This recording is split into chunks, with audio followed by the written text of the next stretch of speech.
appear in the anthology 3 Centuries of Travel Writing by Muslim Women. He aspires to write historical fiction someday. I'm so pleased to have them here together in conversation. And now Hamid, Shelley, and Surya.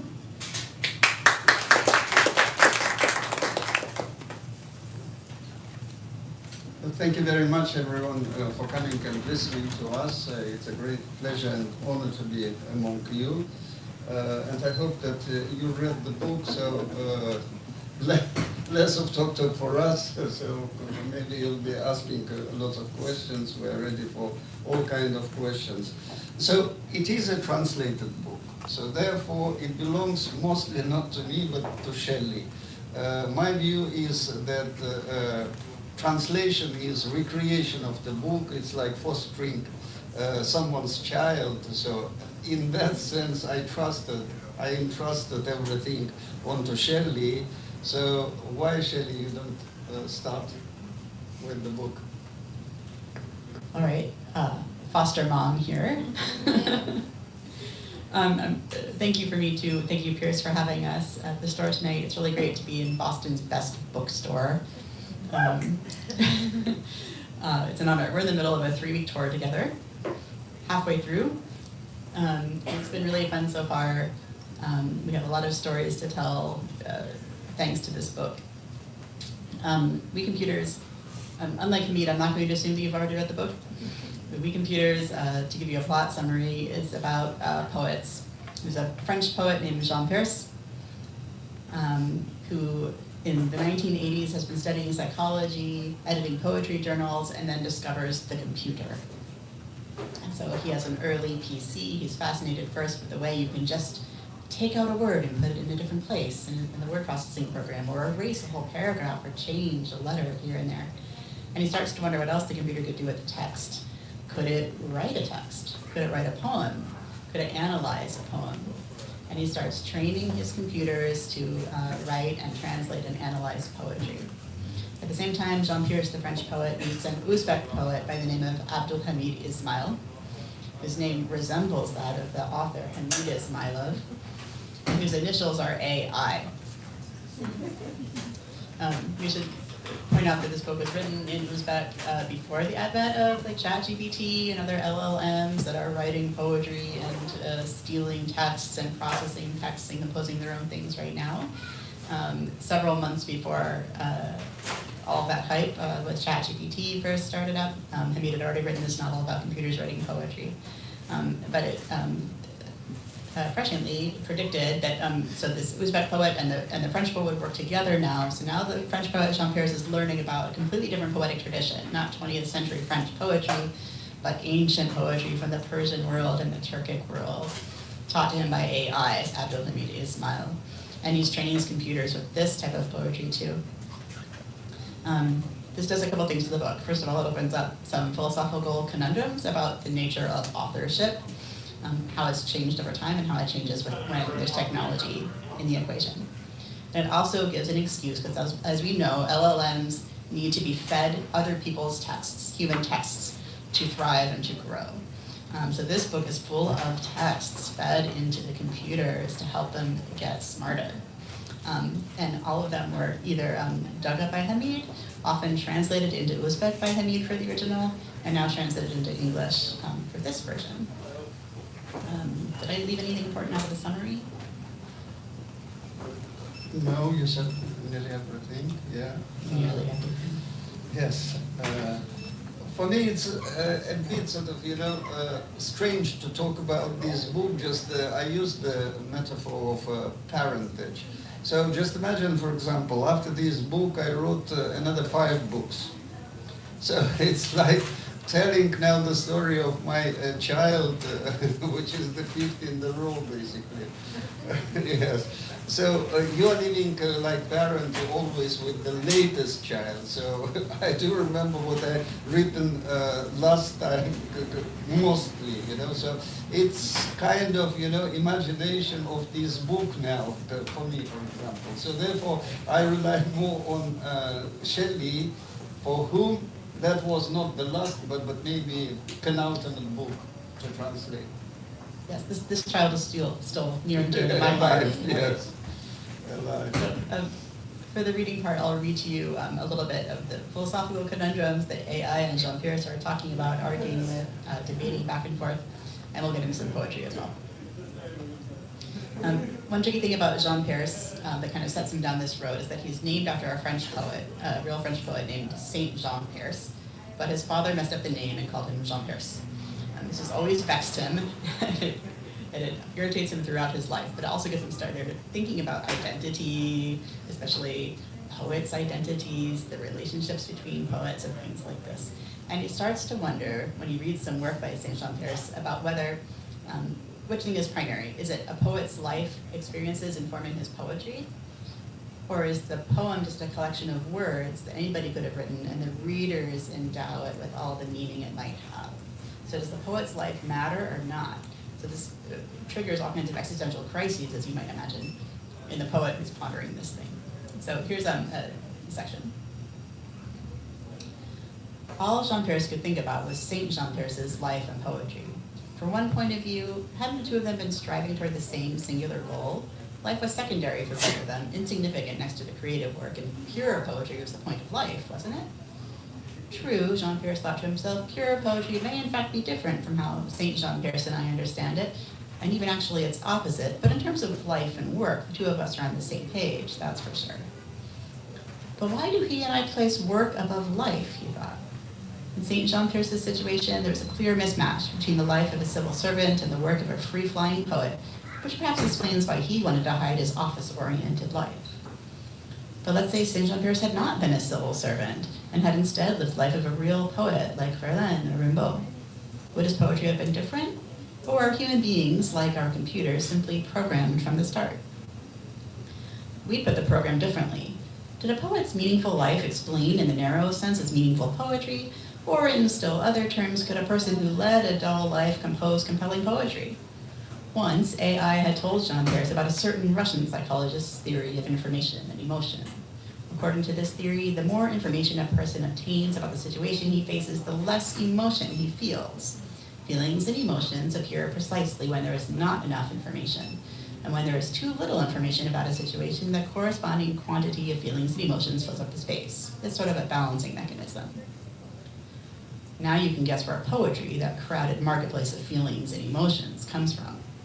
What connection and what impact, then, do the known events of a poet's life have? Once when Jean Pierce and his friend Abdulhamid Ismail were sitting around debating this eternal topic, his friend recited a ghazal by Alisher Nava'i. The sun is your beauty's manifestation, the sun of your face to each atom revelation. The glow of your countenance emerges with the dawn, the black of your hair mars the night's coronation. Each mirror embracing all glimmering things reflects your beauty's earthly emanation. The lover forged in that sharp, sultry gaze cries out 3 times in love's elation. Who could accept it?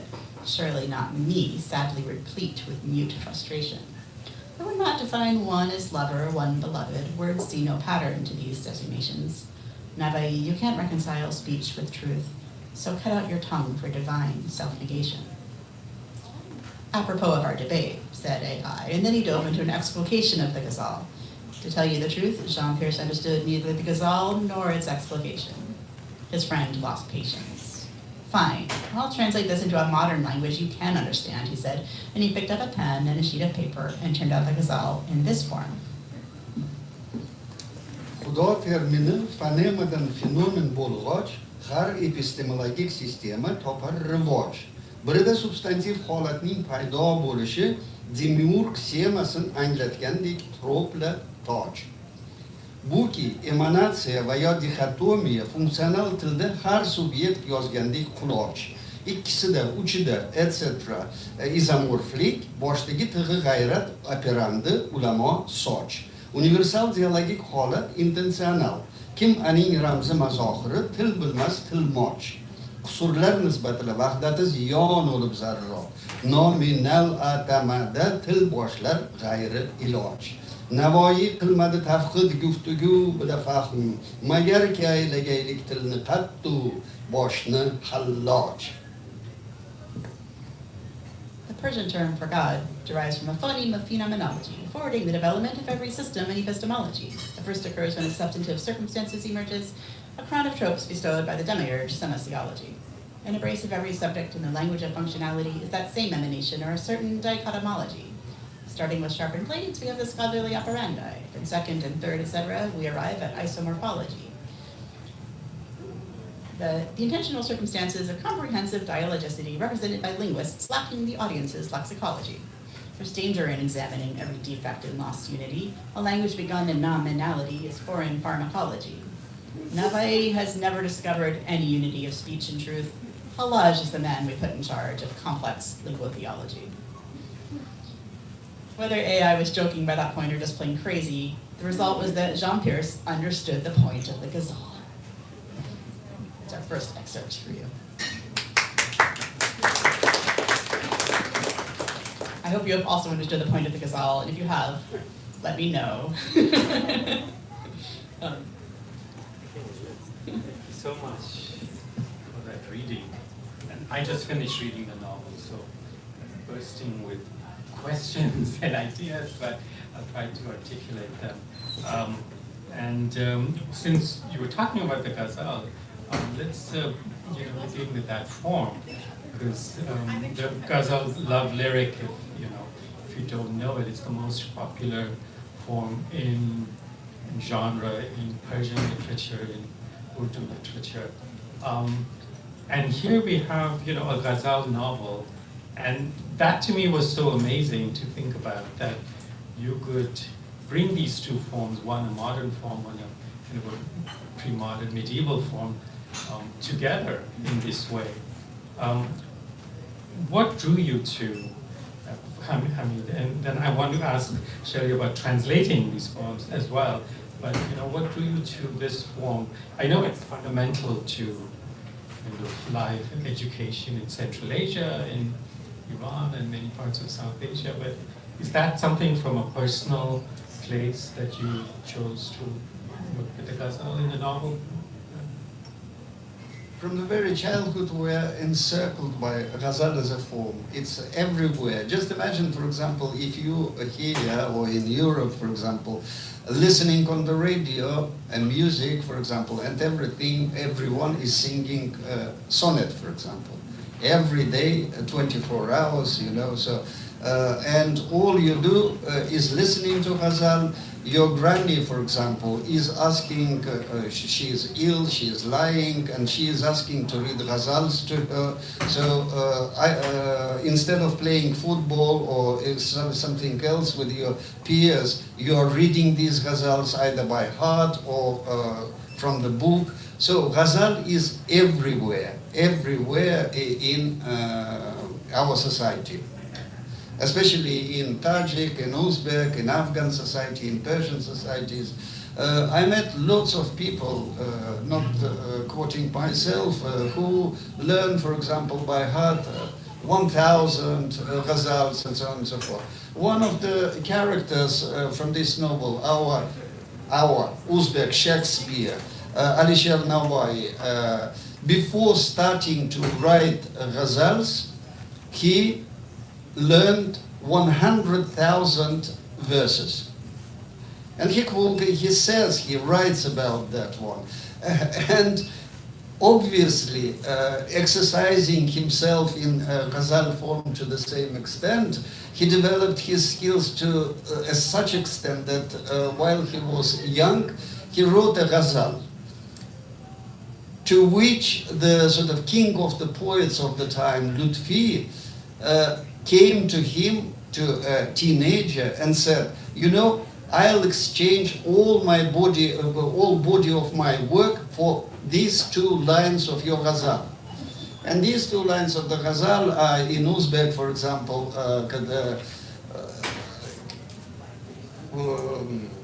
Arazın yapqoch gözümdün sochilur har lahza yosh, o'yla kim paydo bo'lur, yulduz nihon bo'lg'ach quyosh. You can translate it. Star. Yeah. So, when the beauty is hiding your face, it's like from my eyes, tears sort of, all of a sudden sort of sprang, like when sun disappears, the stars will appear.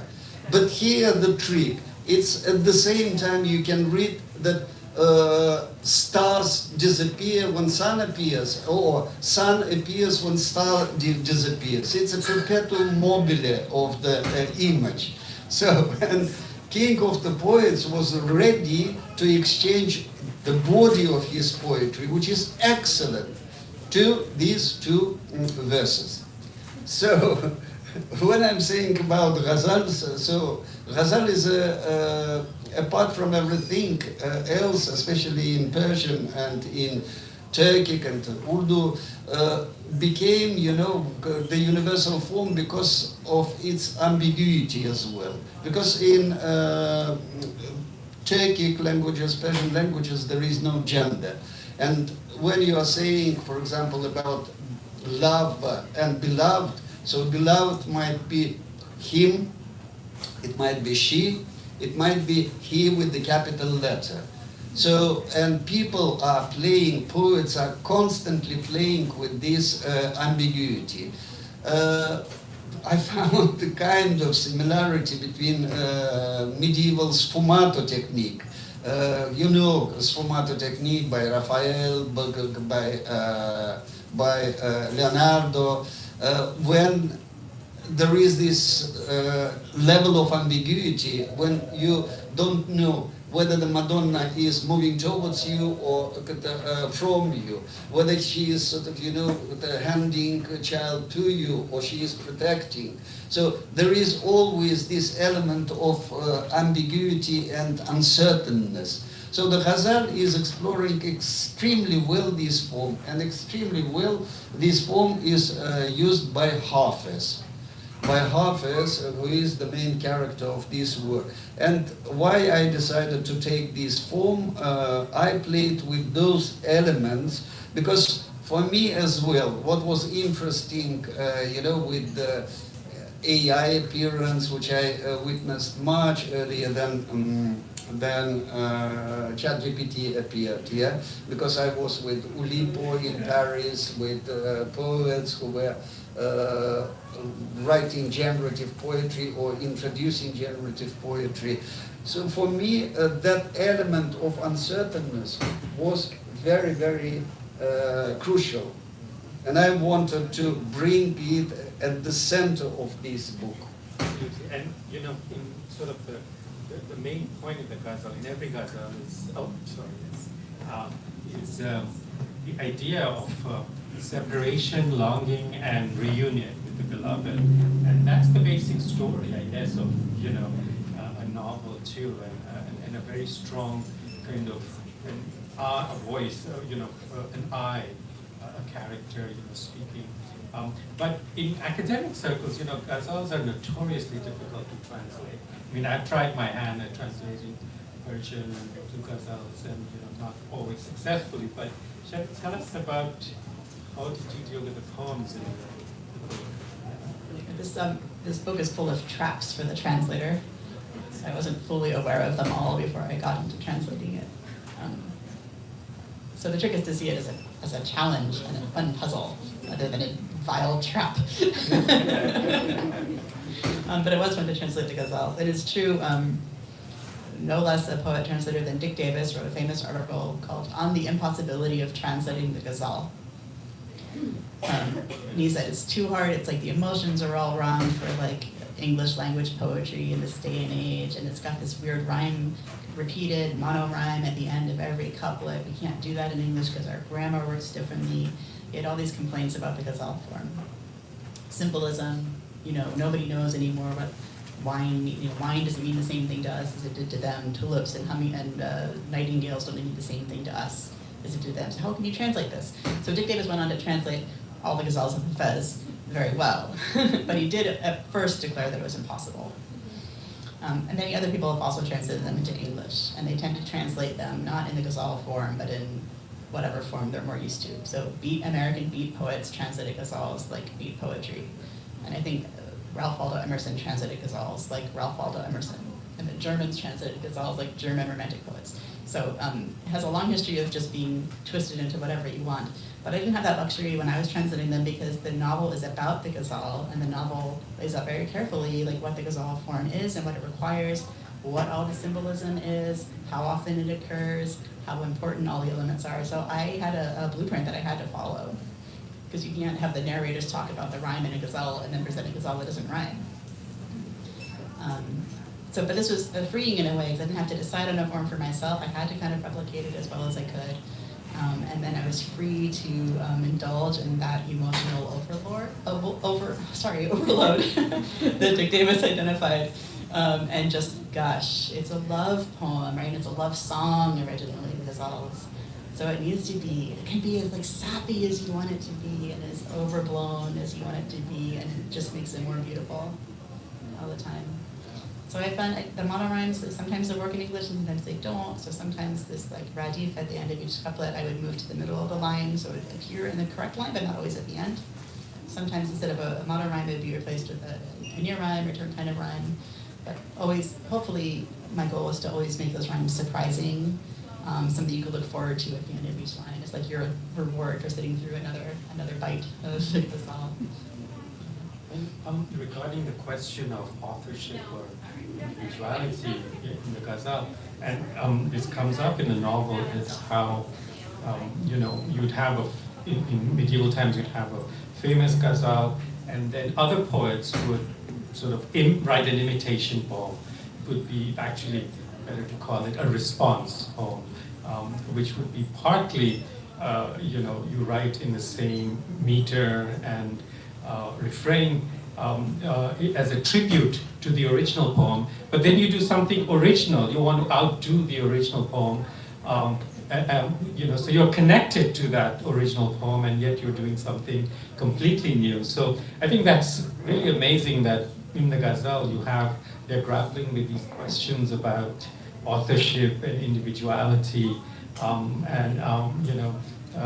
and that's something I've thought about in terms of authors and translators as well. And as you yourself said, Hamid, that this is Shelley's book in a way. In English, it is your book because you're writing for us and you wrote for an Uzbek audience. What are your thoughts about authorship of modern works as opposed to medieval works, whether poetry or prose? It's an interesting question. I mean, we are living in the age of property, law of property, authorship, etc., etc. But for example, for medieval, especially poets of that time, for example, the copyright was just the just the trust in people, because they were marking their ghazals in the third person. So every ghazal is, for example, if it's written by Fizuli, so ends up with hey Fizuli, this and that, for example. If by Nawai he says his name, hey Nawai, he never says I Nawai or you Nawai. It's the third person. One thing. Secondly, generally, the AI appearance makes people think, for example, about the nature of copyright. Yes. It's all right, for example, with the commodities and with the things, yeah? It's understandable that they belong to someone, they have a certain value, etc., etc. But language as such is a common thing. For example, Uzbek, I can't claim that Uzbek belongs to me. Shelley might come and learn Uzbek. Sanil might come and learn Chagatai, etc., etc. Any of you can come and own this language. So basically, when we are talking about the authorship and so on and so forth, we are talking about in terms of the commodities. We are transposing a philosophy of commodities into language. That, for example, what I am saying now is belonging to me. Yeah, that nobody said the thing like that. Who knows how many people said the same words, for example, you know? So in that sense, the authorship and the copyright issues are quite sort of, you know, social construct, basically, rather than the natural thing, yeah? Especially regarding the language. Especially regarding the language, the tool which the authors or writers are working with. And how about Shelley, how do you feel, what do you feel about the idea of authorship, the translator as author?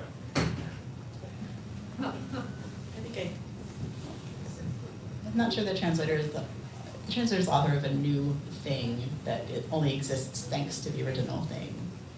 So it's not, not quite as original, but still worth copywriting, I'd say.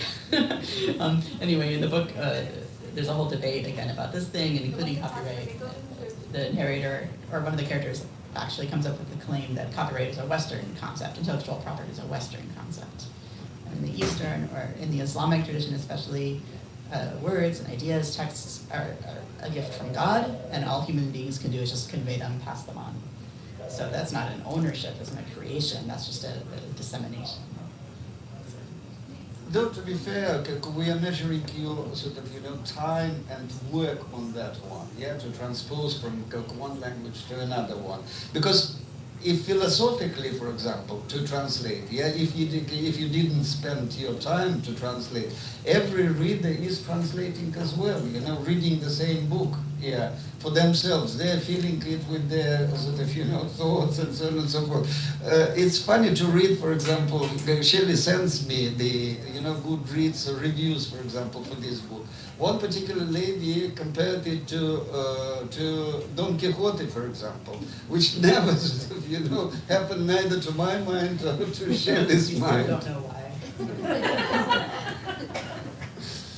Yes, so people are finding new meanings, new senses, which once again proves that language belongs to everyone, and everyone interacts with language according to his experiences or her experiences, her sort of, you know, outlook, and so on and so forth. It is a great book for translators, partly because, well, you already heard a translation of Ghazal done allegedly on the fly into a modern language we can all understand. But in the beginning of the book, when Jean Pierce is beginning to experiment with his computers, he asks them to translate things, of course. And they come up with bad translations. Old Google Translate translation of some ancient language he doesn't quite understand, right? And I had to translate the bad translations into a bad translation in English without letting anybody make the mistake that I'm just a bad translator. So it's felt like very risky. But again, a really a fun challenge and experiment.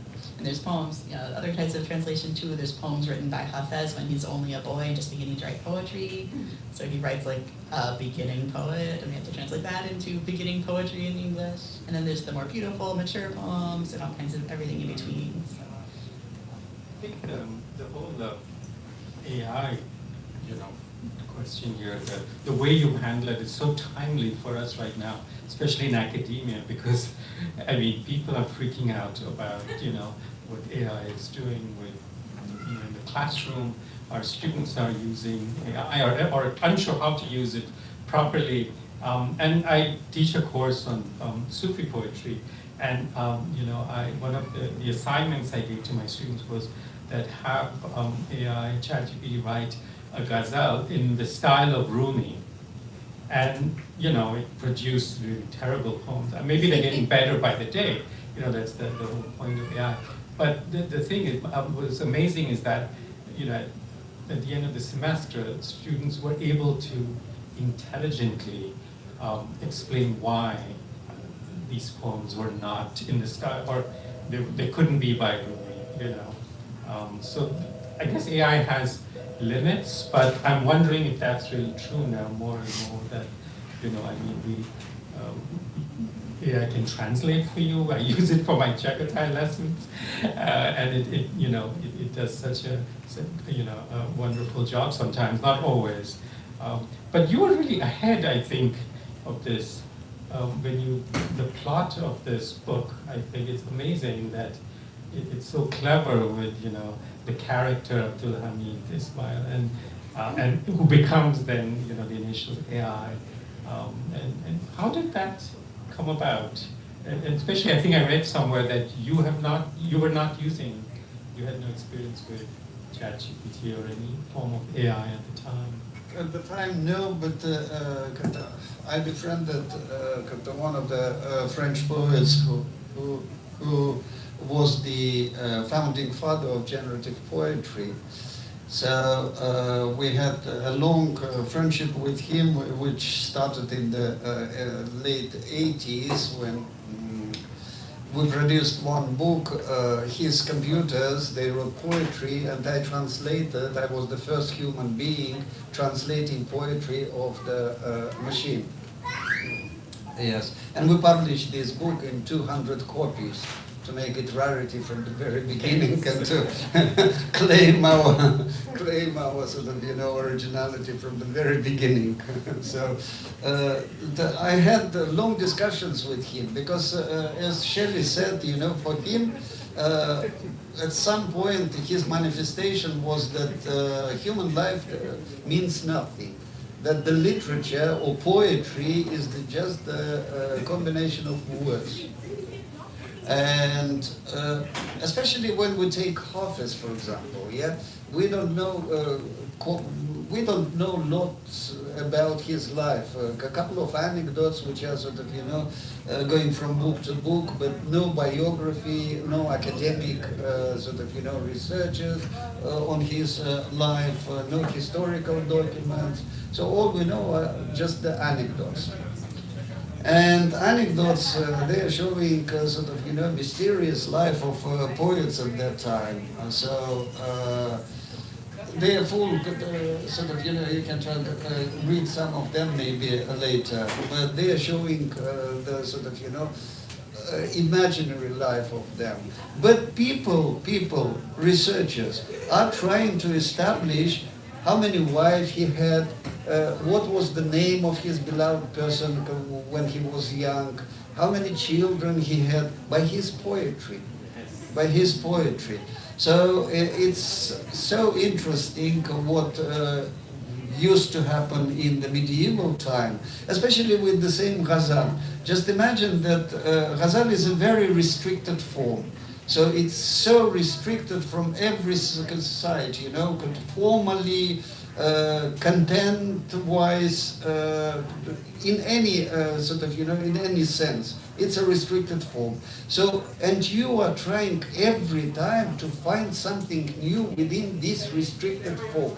For 10 centuries, people were writing one upon another on the same theme, with the same form, poem after poem, poem after poem. It's like the sort of AI's job, basically. You know, they were preempting the AI's job. They were sort of, you know, using themselves as a machine. But what's the difference between them and between AI? By the end of this talk, I'll give you one anecdote which will explain everything. It's just a suspense, you know. But you've humanized AI for me. Shelley, what do you think of the whole use of AI as a translator in your profession? I'm opposed. I don't use it. I don't trust it. I don't think it cares about the text, and I don't think it cares about giving me a good translation solution. So I'd rather work with or edit the work of, because that's what it comes down to. So if you use AI to translate something, you cannot trust it. It makes things up. It doesn't know what you know about human life and the universe. And then you have to check it very carefully. But it's difficult to check it because it doesn't make the same mistakes a person makes, right? It sounds really good. You have to look really carefully to find the mistakes and find out what it's overlooking.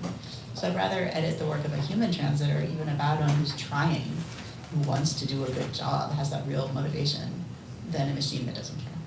So that's my take on it.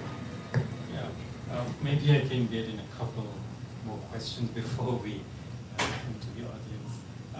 One of the things I read in one of your interviews, Hamid, was You know, when you talked about global literature, you were kind of lamenting its mono-ethnic outlook. That's the term. I was really struck by that because, you know, I teach in the Department of World Languages and Literature, so we have our national literatures, you know, but I think in your work, and especially in this novel, the canvas is, you know, it transcends kind of a nation. So Hafiz, you know, was an Iranian poet, lived in Shiraz in the Middle Ages, but he was being read in Central Asia. And, you know, so we have, and then in France, in translation, so we have the people in the characters in your novel, you know, they're connected in these amazing ways through their love for poetry. Is that what you were trying to do, that go beyond this mono-ethnic outlook, by having these different locales and people, characters in your novel? It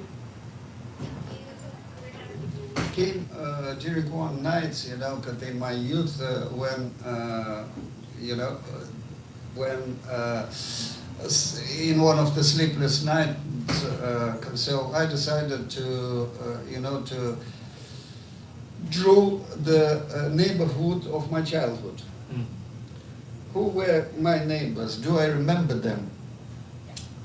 My perception, or my prejudice, rather than perception, was that it was an Uzbek mahalla, purely Uzbek. So I started to draw this neighborhood. There were every nation but Uzbeks. The only Uzbek family were us. And my prejudice was that that was the Uzbek mahalla. And the literature as such is the amplificator of these prejudices. Take numbers of books, you know, just have a look, you know, they're written as if neighborhood is purely in Uzbek literature, Uzbek, in Russian literature, Russian, in Georgian literature, Georgian, in American literature, American.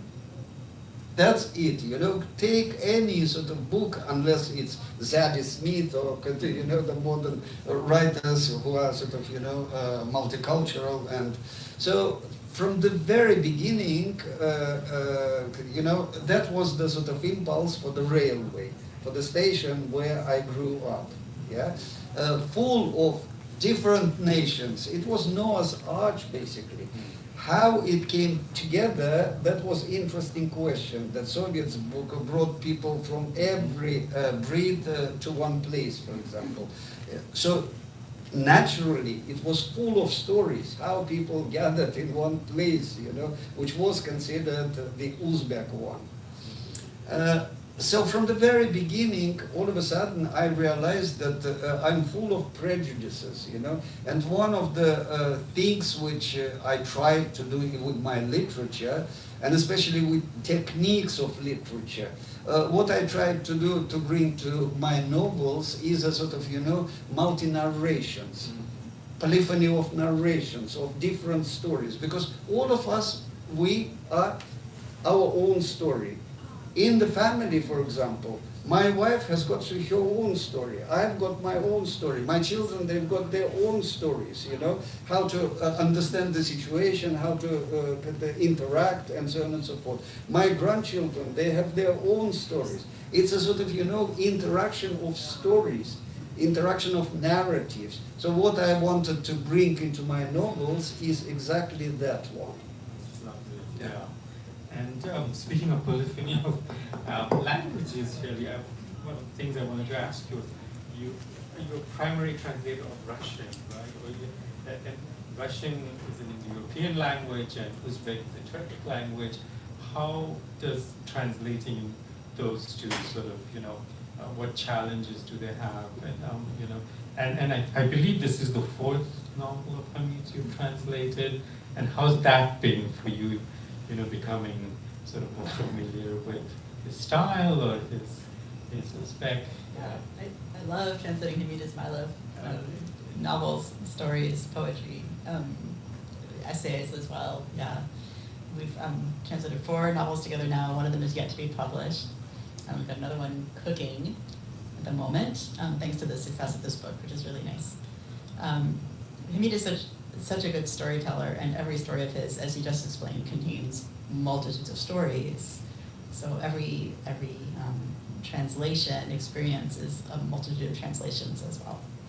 So, you know, if I'm not just translating a novel for 6 months, I'm working on poetry one day and a dirty joke the next day, and this scientific narrative the next day, and it's always a variety that, you know, goes into the whole.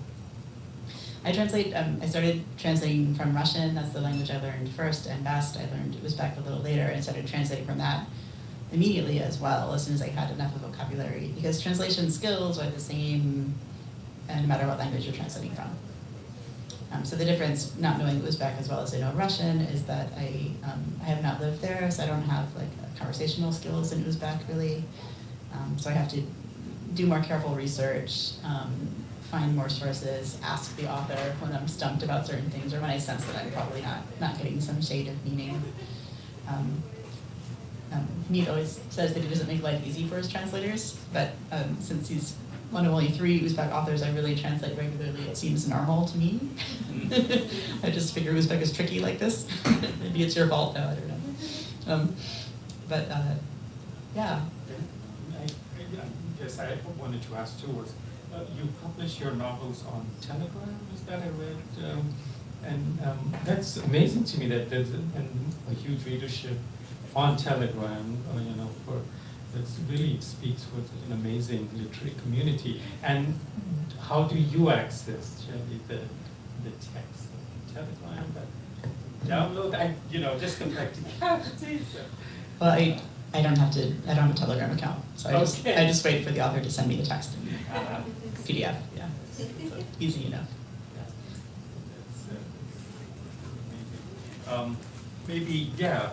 Did you want to tell that anecdote now or And then we should have questions. Yes. Yeah. Okay. So we should have.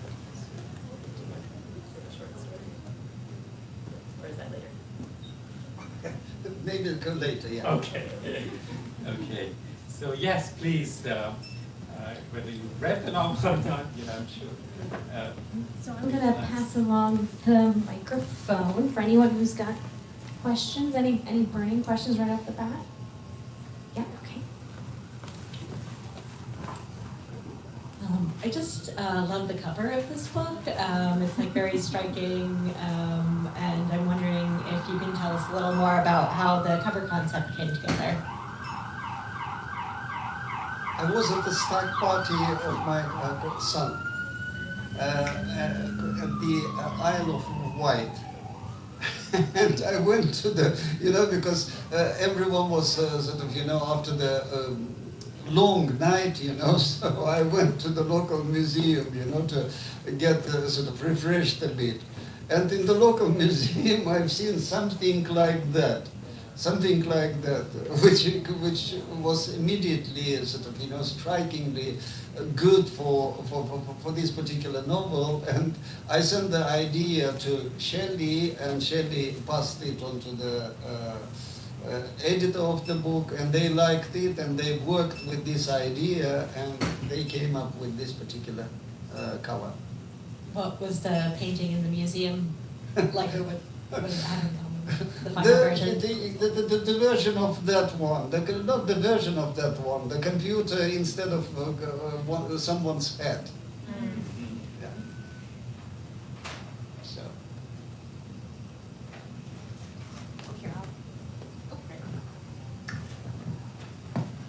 Hi. You mentioned the linguistic characteristic of ambiguity around gender that was really interesting, and forgive me if I missed it, but I was curious about how you dealt with that in translation. Yeah, it didn't come up too often actually in the poems that were included in this book. For some of them, again, another example of the plot telling me how to translate the ghazals. There's a love story in the middle between a man and a woman.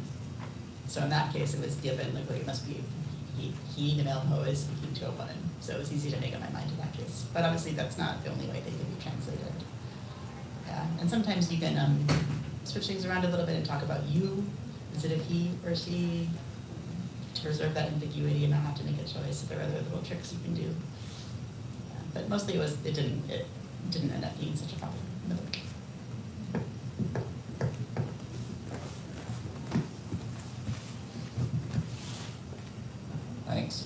interesting. Could you say something about why your books are banned in Uzbekistan? I was reading that was the case. And I was also curious whether, I'm sorry, I don't know enough about this, about when you started writing, but whether you were also banned in the Soviet period if you started at that point.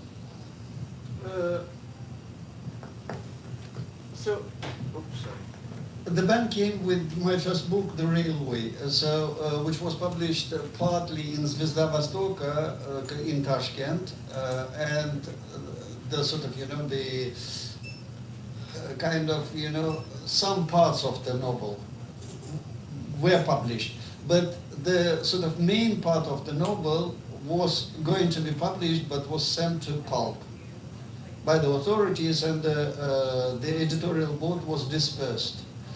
I think what they found in The Railway, there is no sort of, anti-Uzbek or whatever, politically or whatever.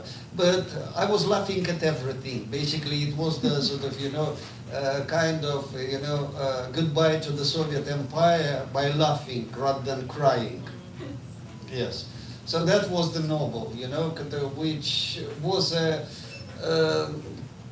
Rabelaisian in a way, laughing at everything, rather than crying. So maybe they didn't like, and I always think that about Sinyavsky, who said that we are different with the Soviet system, aesthetically rather than politically.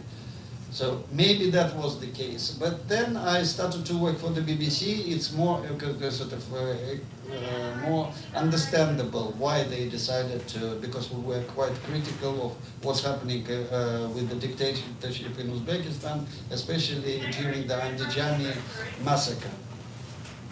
So that was the story. But it lasts, apparently they've got long memory. It lasts 30 years already. Yeah. Yes. Any other questions? I have hosted many translators in my day, and they do often say that translating dirty jokes are very hard. Pun not intended. Shelley, could you tell us about translating the humor of the book, but also the dirty jokes? Do you want to hear one? Yeah. Sure. Yes. I will tell you. So part of another translation challenge, based on the way I learned Uzbek, I learned it from an 85-year-old woman who was very proper, very in love with classical Uzbek and proper literature. She didn't teach us any words for bodily functions or like bedroom activities. Those things didn't exist in her mind, as far as I know, right? So when I come to a dirty joke, I'm like, there's a lot of words here I've never seen before. And even the dictionaries are kind of like circumspect about it. And I can't tell what's going on. So I had to ask the author. Which is embarrassing. But he was very gracious about it, and he laughed at me and explained what was going on. And then he said, yes, we weren't always such prudes. Right, there's a series of jokes in the middle of the book. The character is taking a long cart ride between cities, and he gets to talking with the other person in the cart, and they find out they know the same person, and they start trading stories about this person. Just a short joke. Along the way, I caught sight of a drunkard pissing against a wall. And while the official shouted and carried on, I recalled one particular story Ubaida told. One day, Mawlana Qutbuddin was walking down the road when he saw Sheikh Sadi rush to a wall and urinate. Mawlana Qutbuddin asked him, "Hey, Sheikh, what's the big idea of poking a hole in someone's wall like that?" Sheikh Sadi answered, "Qutbuddin, it's fine. You can be sure that my thing isn't as hard as the last time you saw it." So there's an example.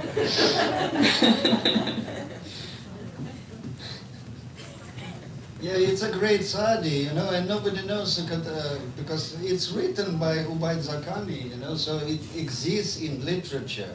So everything considers that, especially with Islam, that it's black and monolith or whatever. But people were always people, even great Saadi, whose books are everywhere, was the subject of the joke. was the subject of the joke. Yeah. Oh, we have another question. Hi, thank you so much. You spoke about your childhood, like multi-ethnic childhood, and I'm assuming that there was communication between those communities through a shared language, which may have been Russian. Do you feel like now English is becoming this like shared language, at least? Maybe that's a very Western perspective, but do you have any, linking to that question, do you have any plans to translate this into other languages apart from English, or do you think this feels kind of sufficiently multinational, transnational now it's in English? I'd say that English is never enough. Lots of people speak and read English, but why couldn't it exist in lots of other languages too? So I think Yale University Press is already getting requests. Oh, sorry. It's already getting requests for rights to translate into other languages. So the Spanish translator, a Bengali translator, a Russian translator will start with Uzbek text, hopefully, and translate it in their own way for readers of those new languages. And it's going to be really fascinating to see how it turns out in different languages.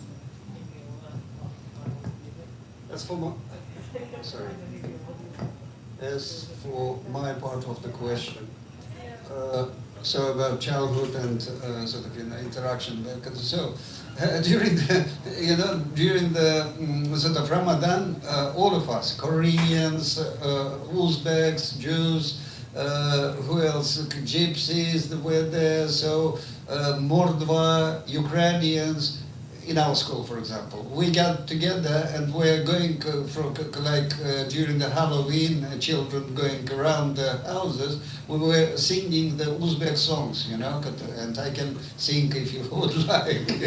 Ramazan, yet kendi eşikimizge, hoş karbey, oğul versin beşikimizge, ya Resul Ramazan etken bilen toyamam mı, bugün yine kadasını koyamam mı. So everyone was singing the same song. So people were bringing something. During the Orthodox Pascha, Easter. During the Easter, for example, all of us were going around the houses. Christos воскресе, воистину воскресе. That was. So common language was the sort of, the language of the street, basically, common language. English can play this role as well. It wasn't only Russian, because we were playing, for example, the Walnut Games, for example. And now I remember that, for example, even Russian boys were saying "kutin tashla" in a broken Uzbek, which means the Uzbek, very rude thing, that you have to sort of back down, basically, yeah? But it was an Uzbek game, apparently, and they adopted the terms of this game in their Russian, for example. So it was the sort of, situational thing. Yeah.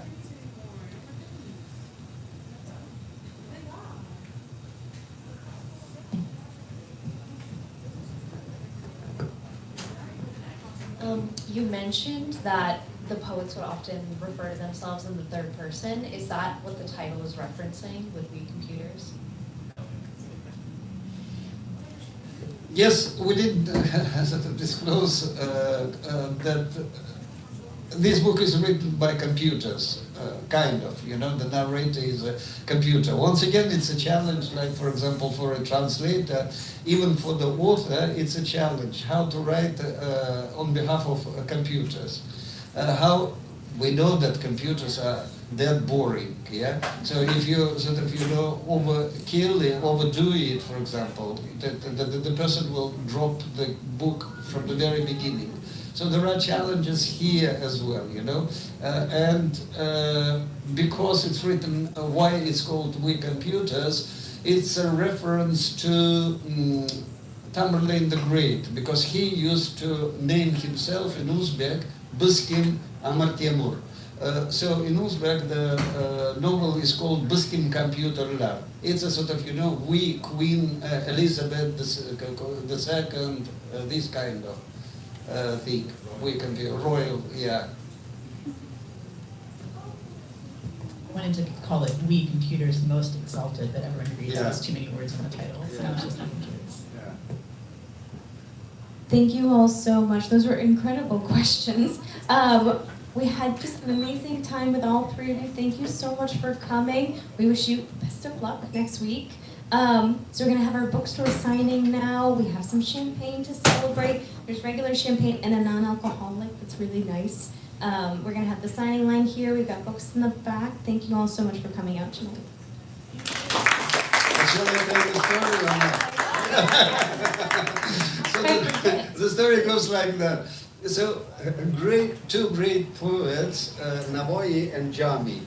Navoy and Jami are standing in front of, in the garden, and and peacocks are running in front of them. And Jami refers to another great poet, Amir Khusraw Dehlavi, who was in India. Amir Khusraw Dehlavi, in one of his books, writing that, you know how the sort of, newborn peacocks appear. Navai sort of, shrugs his shoulders and says, yes, but waits what Master is going to say. And Master says, Amir Khusraw Dehlavi, in one of his books, is writing that when the season comes, the male peacock drops a tear into the eye of the female peacock. And then the peacock sort of, becomes pregnant and so on and so forth.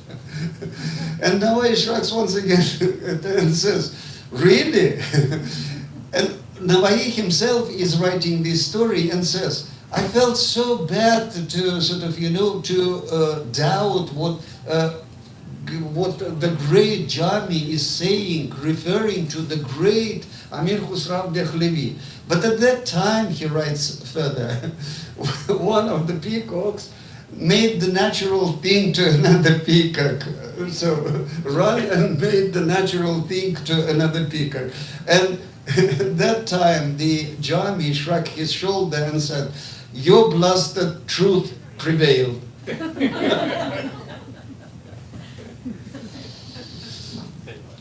Yeah, so that is maybe to finalize this conversation, especially in front of what we expect from AI. Yes. Yeah.